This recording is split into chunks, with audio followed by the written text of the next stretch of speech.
बॉलीवुड की प्रिय drama film Chhaava बड़े पर्दे पर रिलीज हो चुकी है। इस फिल्म की कहानी जिस ऐतिहासिक शख्सियत पर आधारित है, उसे लेकर देश भर में चर्चा चल रही है। अपने पिता छत्रपति शिवाजी महाराज की मृत्यु के बाद 8 साल तक मराठा साम्राज्य पर राज करने वाले छत्रपति संभाजी महाराज से जुड़ी कई कहानियां सोशल मीडिया पर वायरल हो रही है। ऐसे में आइए इतिहास की किताबों में संभाजी के बारे में मिले विवरण पर एक नजर डालते हैं। आज हम आपको मराठा साम्राज्य के उस महान शासक के बारे में बताएंगे जिसके त्याग और बलिदान को आज भी महाराष्ट्र के लोग याद करते हैं। ये वो वीर योद्धा था जिसके बारे में कहा जाता था कि उसके अपने शासन में कोई युद्ध नहीं हारा। उसने मराठा साम्राज्य को बचाने रखने के लिए खुशी खुशी अपने प्राण न्यौछावर कर दिए।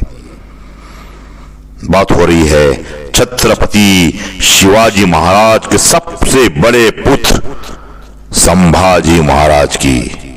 ये मराठा साम्राज्य के दूसरे शासक थे। संभाजी महाराज का जन्म 14 मई 1657 में पुणे के पास पुरंदर में हुआ था।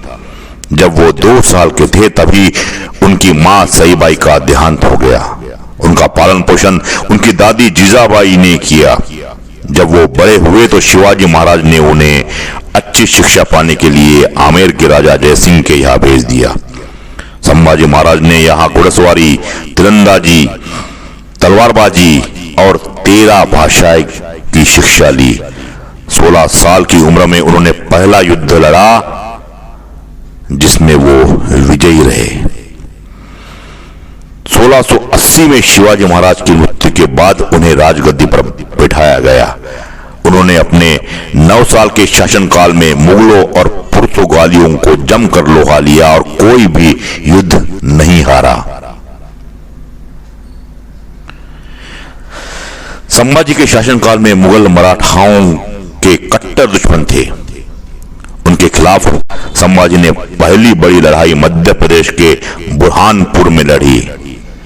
बुरहानपुर एक महत्वपूर्ण व्यापारिक केंद्र था। मुगल बादशाह औरंगजेब यहीं से दक्कन में अपने शासन के विस्तार की योजना बना रहा था।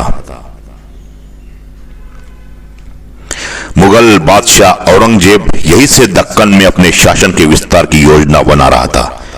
ये संभाजी को पता चला, इसलिए उन्होंने पहले ही हमला कर इस पर कब्जा कर लिया। ये मुगलों के लिए बड़ा झटका था। दक्कन में कब्जा करने के उद्देश्य से औरंगजेब ने रामशेज किले पर हमला किया, लेकिन यहां भी उनकी सेना को दबे पांव लौटना पड़ा। 1682 से 1688 के बीच मुगलों और मराठों में कई युद्ध हुए जिसमें संभाजी के नेतृत्व वाली सेना की ही जीत हुई। दूसरी तरफ गोवा के पुर्तगालियों की गोवा में पुर्तगालियों की दमनकारी नीतियों से परेशान लोग परेशान थे। उनकी मदद संभाजी ने की। वो उनकी सेना छापामार युद्ध कर पुर्तगालियों को कमजोर कर दिया। अब पुर्तगाली भी उनके दुश्मन बन बैठे थे। उन्होंने संभाजी को हराने के लिए मुगलों से हाथ मिला दिया। 1687 में वाई की लड़ाई में मराठा सेना के सेनापति और संभाजी के प्रिय हंबीरराव मोहिते मारे गए। इससे मराठा सेना का मनोबल काफी टूट गया।